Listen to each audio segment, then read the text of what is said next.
que se instalavam, né? Os portugueses, seus descendentes que aqui se instalavam. E em relação ao negro, havia na verdade uma omissão. Então, eles se omitiam de trabalhar, não dedicavam esforço às comunidades negras. E essas comunidades eram então como que cerceadas da prática livre de sua religiosidade. Então eles não podiam praticar isso abertamente. Então o que, que eles faziam? Eles produziram uma sincretização, eles sincretizaram. Eles tomaram elementos da religiosidade do dominante, né, do católico, e como que transmutaram aquilo, transmutaram seus deuses naquelas imagens. Então você tem importantes figuras do catolicismo que são veneradas como se venerasse a elas, mas que na verdade elas ocultam uma deidade, tá certo? Um orixá, tá certo? O São Jorge, né? Que oculta aí também uma deidade do culto afro, tá? Você tem aí Yansan, né? Que é adorado aí como a Nossa Senhora.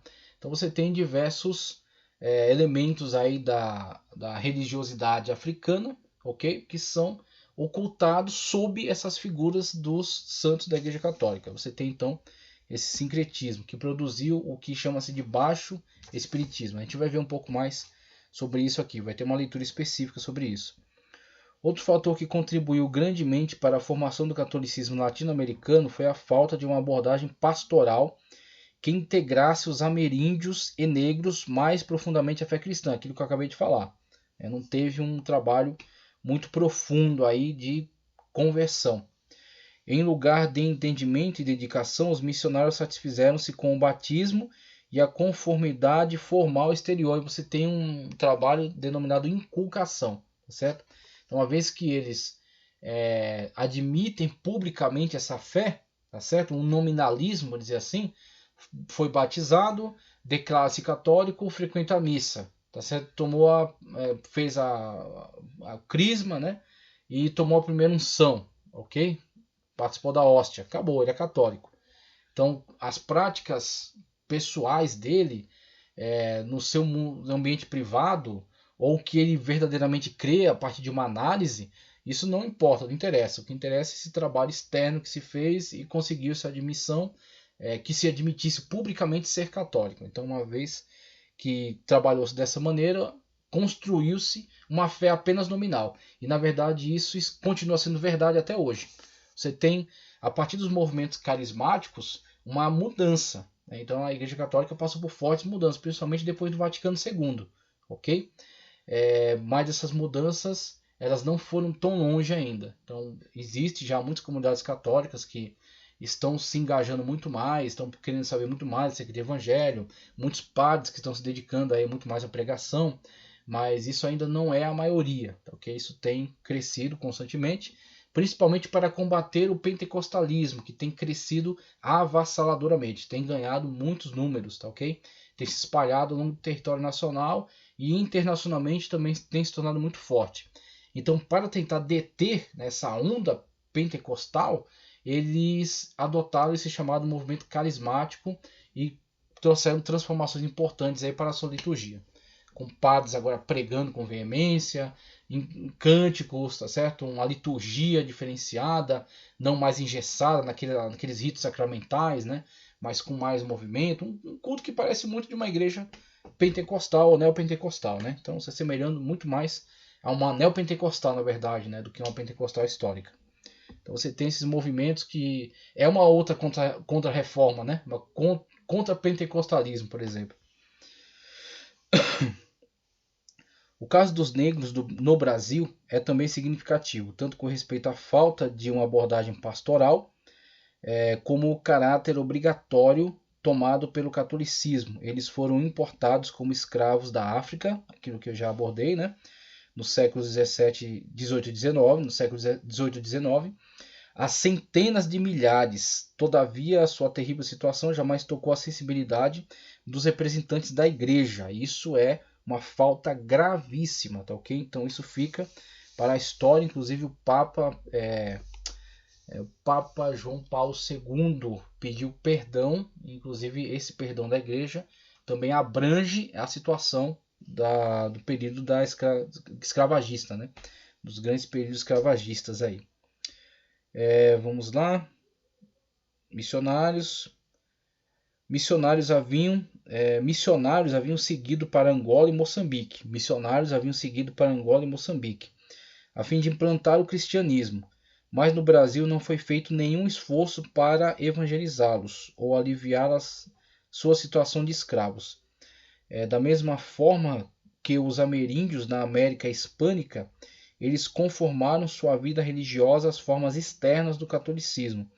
Na segunda metade do século XX e virada para o século XXI, porém, a volta aos deuses e rituais africanos que está se difundindo em todo o Brasil, sem levar em conta a classe social ou sua origem étnica, mostra que o catolicismo jamais colocou fundo no coração dos escravos. Jamais calou fundo no coração dos escravos. Estamos, porém, nos adiantando a nossa história. Então ele vai citar isso aqui. Ele está fazendo uma menção, mas ele vai trazer um outro texto mais específico. Durante o período colonial, quer o indivíduo fosse caucasiano, ameríndio ou negro, era-lhe impossível viver em conformidade ao catolicismo da época. O calendário católico governava o ritmo do dia.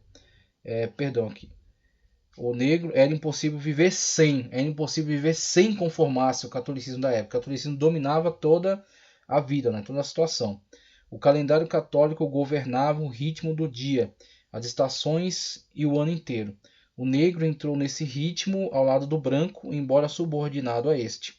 Por outro lado, os filhos dos senhores das plantações, mediante contato com as armas negras, absorveram os elementos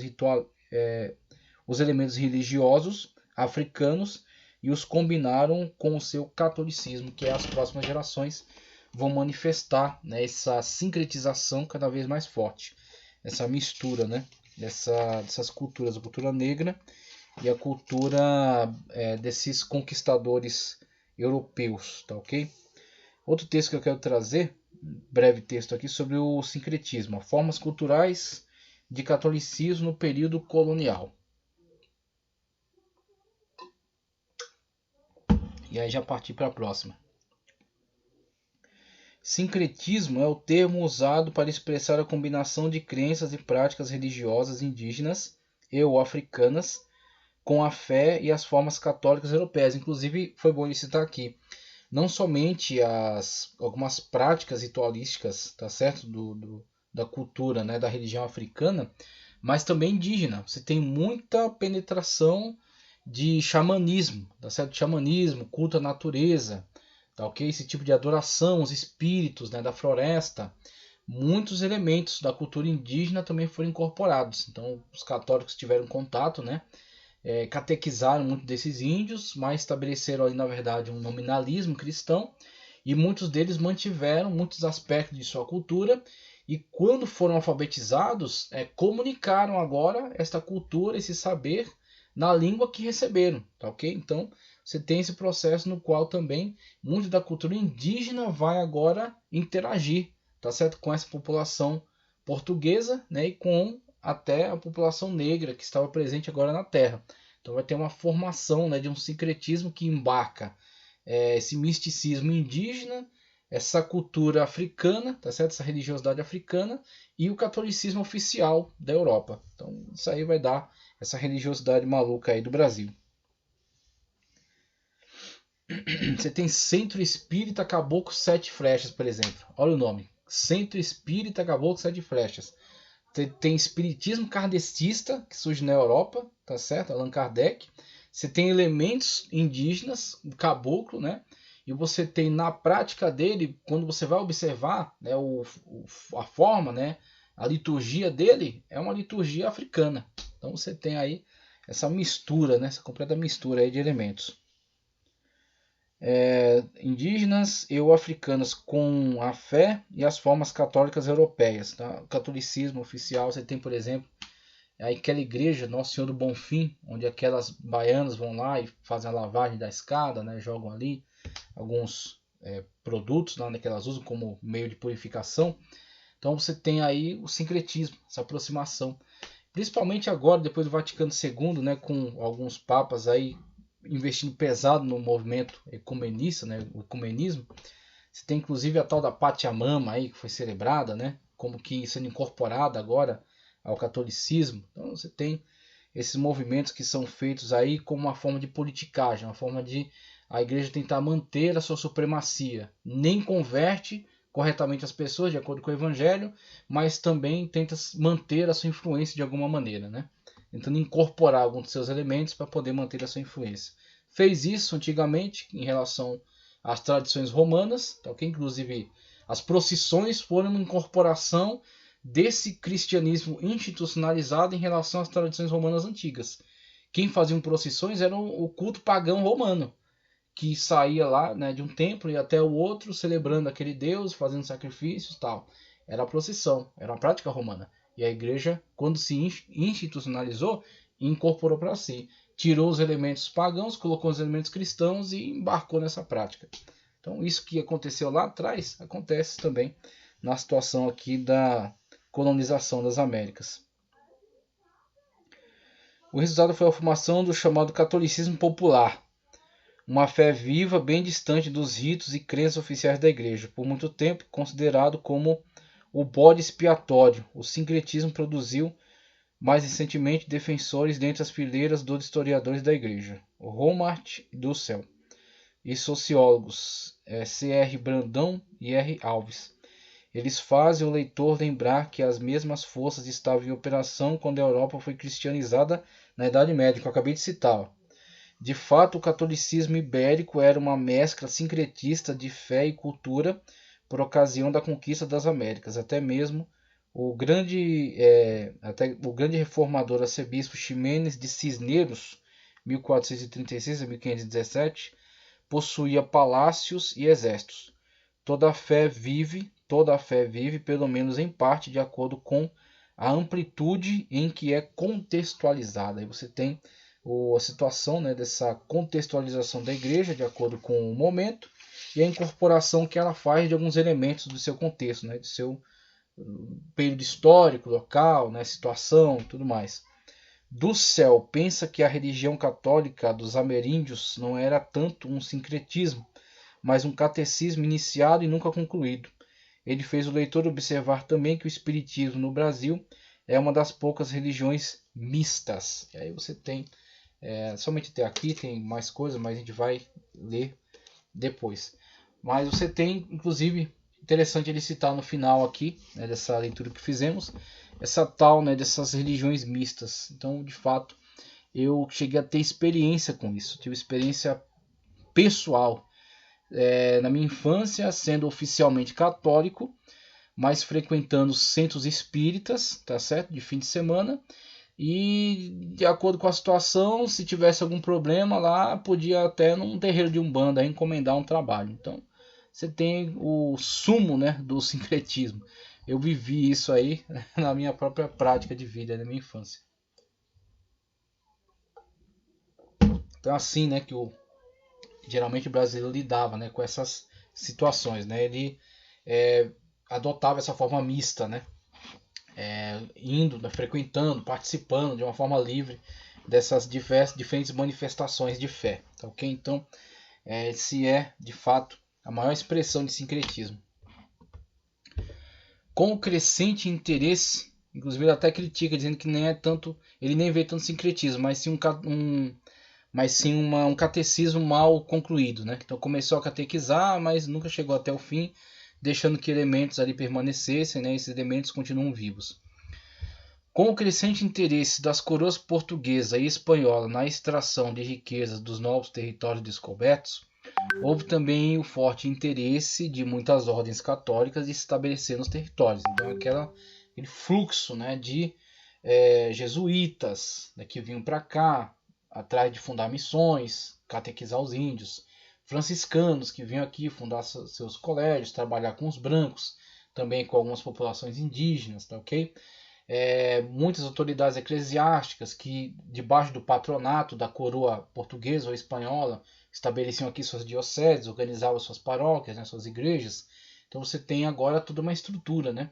A igreja sai do aperto que ela estava na Europa, sendo combatida, e ele encontra aqui vasto território para trabalhar, tá certo? Mantendo vigilâncias da religião dos colonizadores e da massa de contingente que estava sendo dirigida para cá, que muitas das vezes eram pessoas que não tinham lá muita cultura, não tinham lá muita religiosidade e às vezes eram até criminosos lá na Europa, tá ok? Semelhante ao que aconteceu também na colonização da Austrália. Então você pegava os indivíduos que não tinham muita chance na Europa e falava, ó, você quer ter uma oportunidade de ter terra, ter dinheiro, ter escravos, ter mulheres, vá para a América, né? Vá para a América do Sul, lá você pode, o território que você conseguir dominar é seu, você estabelece poder lá, você estabelece sua dominação lá, tá ok? Então os caras vinham para cá com esse intuito, né? Intuito de conseguir de fato mudar, né, a sua situação aqui.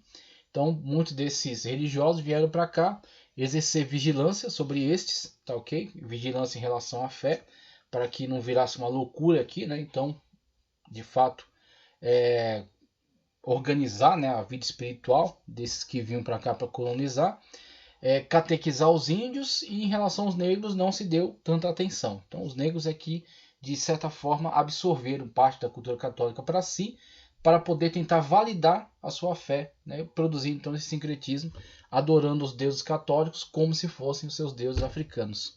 Ok? Então tem essa situação. Os territórios para promover a catequização de colônias indígenas, ok? Promover a catequização das colônias indígenas, né? Estabelecer nessas pequenas colônias indígenas, o que não se deu em relação às massas populacionais de escravos africanos que estavam sendo transportados para as regiões para trabalharem como escravos em diversas atividades. Com relação a estes, a igreja foi bastante omissa, né? Foi extraordinariamente omissa. Até houveram, como ele na leitura eu trouxe aqui para vocês, algumas missões destacadas a trabalhar especificamente na África, né? Que foram para o Congo, foram para Moçambique, estabeleceram lá um trabalho, tá certo, de catequização da população negra daquela região. Mas em relação a esta massa, esse contingente arrancado da África, sequestrado para cá e vendido como mão de obra escrava, eles não eram tratados como seres humanos. Eles não eram tratados como pessoas de direito, tá ok? Então, da mesma forma como Roma escravizou na época deles, e o cristianismo não fez uma oposição violenta, mas sim fez uma oposição quando começou a transformar a mentalidade, esse cristianismo ele não encontrou correspondência no cristianismo institucionalizado da Igreja Católica Apostólica Romana, que tinha uma outra forma de pensar, e que inclusive deixou isso muito claro aqui no tratamento que deu aos escravos trazidos para cá, não os tratando como seres humanos, tratando os indígenas como seres humanos, mas não esses escravos, tá ok? Não se esforçaram para trabalhar pela cristianização desses escravos que vieram para cá, o que levou a um fenômeno de forte preservação de muitos elementos culturais dessas populações e principalmente no Brasil. É um verdadeiro sincretismo entre elementos católicos e africanos, produzindo o chamado baixo espiritismo.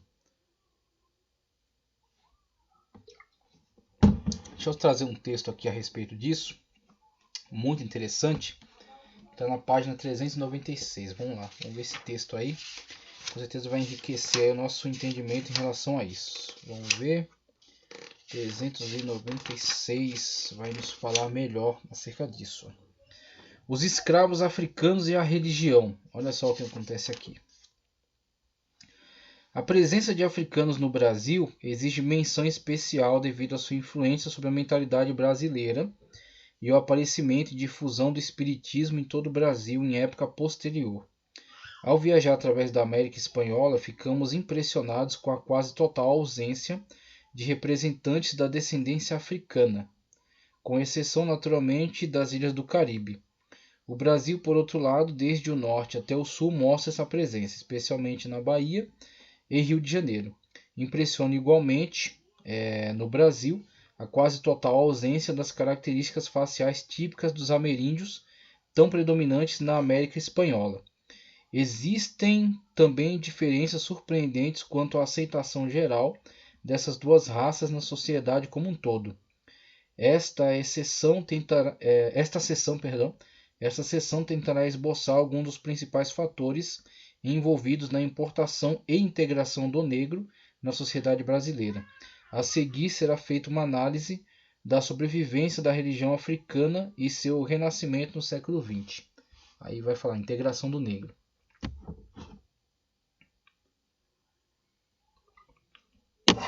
Página 397, de História do Cristianismo, tá ok?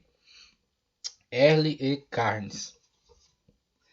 A introdução dos negros nas colônias inglesas, espanholas e portuguesas relacionou-se diretamente com a questão do suprimento de mão de obra suficiente para o trabalho necessário. Ao conquistar os impérios Azteca e Inca, os espanhóis adquiriram uma população sedentária relativamente adaptável à necessidade do trabalho. Essas sociedades já eram sedentárias, já tinham cidades, né? Já tinham atividades fabris, né? Já tinham tecnologia de construção, ok? Já domesticavam animais, cultivavam a terra. Eles já eram adeptos dessas práticas. Então apenas o que mudou é que agora eles fariam isso sob dominação espanhola.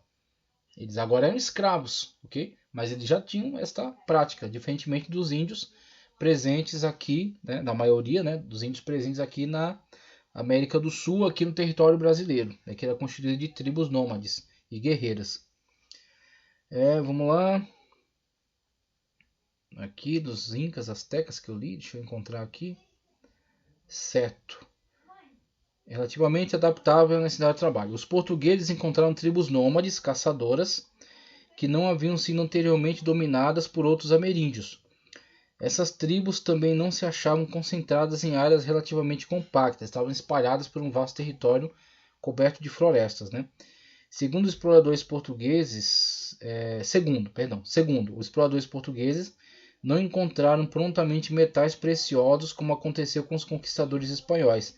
Então o trabalho vai ser bem diferente. Enquanto aqui o português está tentando tirar alguma vantagem por meio do plantio de cana-de-açúcar, ao longo da América Latina espanhola, né, da colonização espanhola, eles já estão em contato com extração de metais preciosos, né?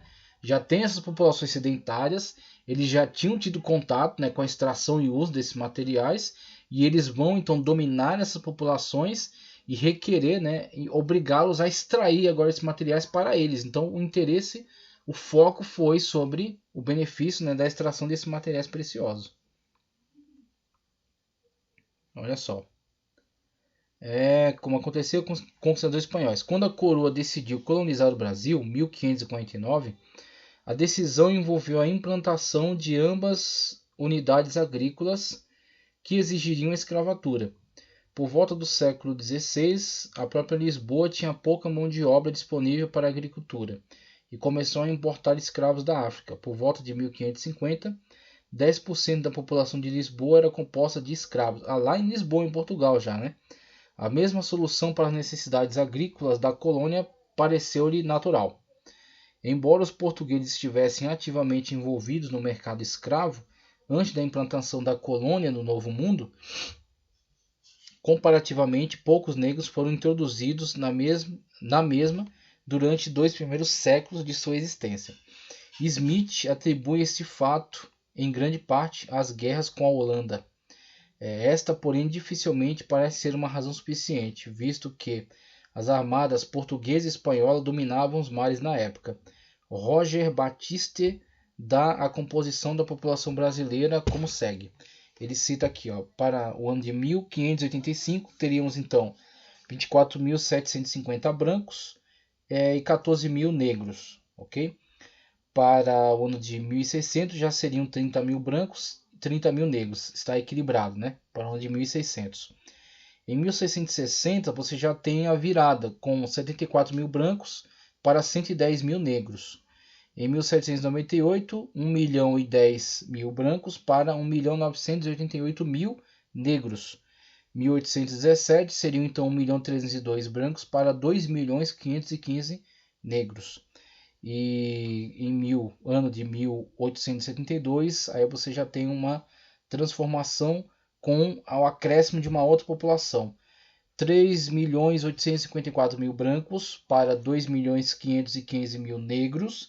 E agora há uma população de mulatos e mestiços de 4.862.000 mil mulatos e mestiços, uma miscigenação.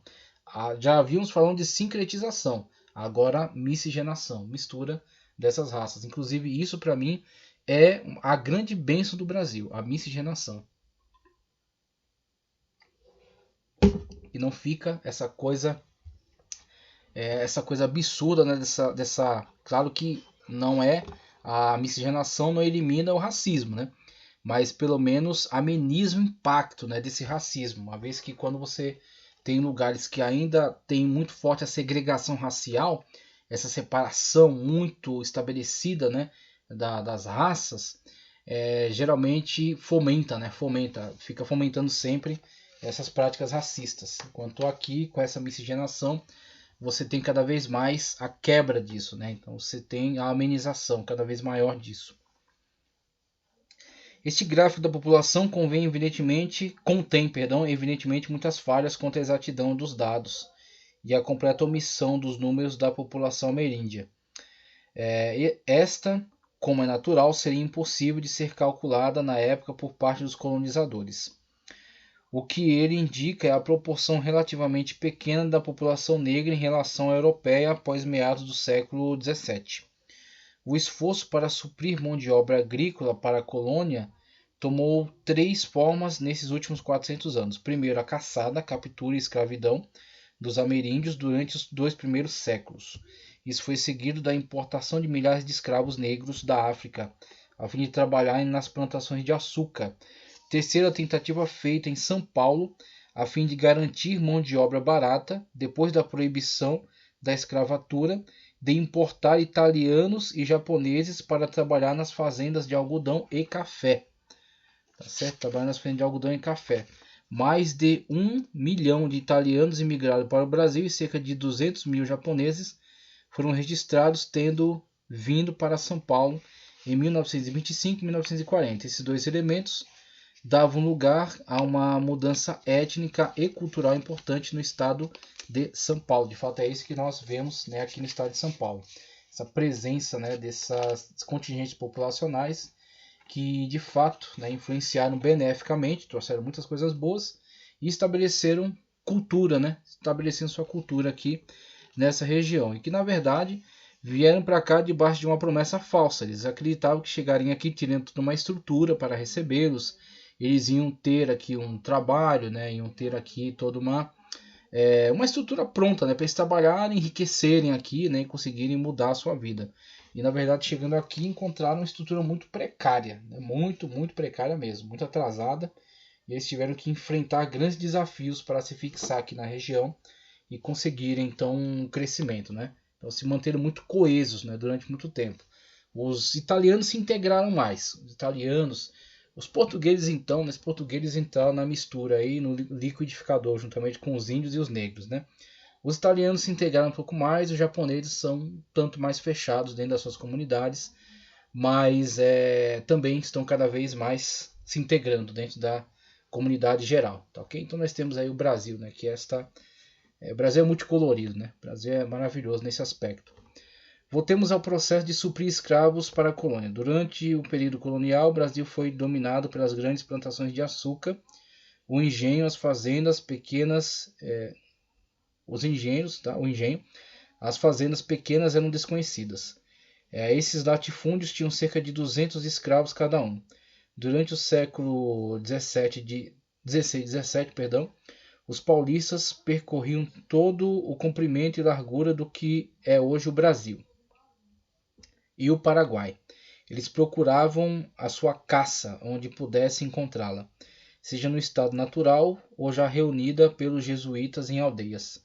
As bandeiras, né, os bandeirantes, chamados bandeirantes aí. Inclusive esses bandeirantes ajudaram a expandir as fronteiras, né, do país para o interior, tá ok? Então claro que eles exerciam um trabalho muito terrível, né, de captura desses contingentes indígenas, mas por outro lado também levaram, né, as fronteiras do Brasil para as regiões do interior. Isso tem que ser reconhecido. Apresentam um quadro deprimente. As crianças pequenas, os velhos e os doentes eram cruelmente mortos. Então não há que se orgulhar tanto aí, né, do trabalho deles. Os demais tinham de marchar à força para os mercados de trabalho sendo vendidos como escravos. comércio africano de escravos apresenta-se ainda mais repleto de histórias de horror, especialmente com respeito ao tratamento da carga humana depois de embarcada nos navios. Dussel observa